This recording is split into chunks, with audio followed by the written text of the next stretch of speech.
According to the Financial Times, the British Chancellor of the Exchequer wants to enforce an exception to the minimum taxation for financial companies.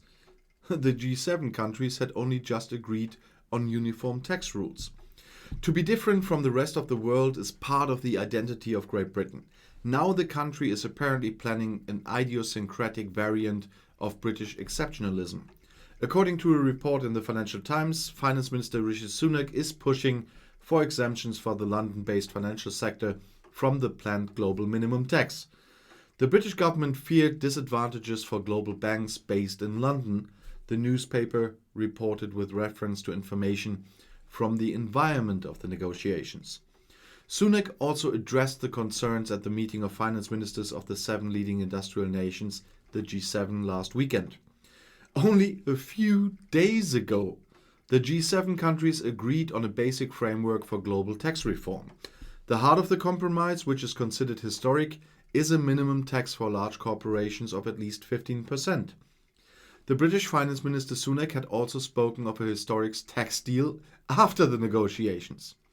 If Great Britain cannot prevail with the exemption, the City of London would probably be less attractive as a location for financial institutions. Other countries, on the other hand, hope that the minimum tax will generate higher revenues. France, for example, calculates an increase of several billion euros per year.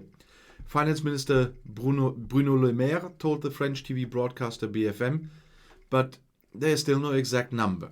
According to calculations by the EU Tax Observatory, an independent analysis company, France can expect 4.3 billion euros.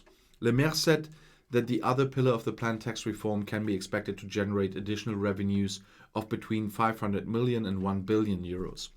This pillar is about a different distribution of taxation rights between the countries.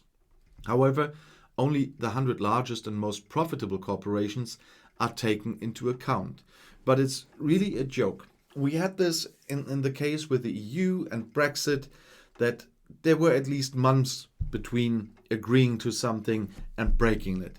But now the cherry picking starts again, the British exceptionalism starts again, only mere days after agreement. And that's not even funny anymore. I sometimes don't even know what to say about that government anymore. But still, I'll see you in my next video. Auf Wiedersehen.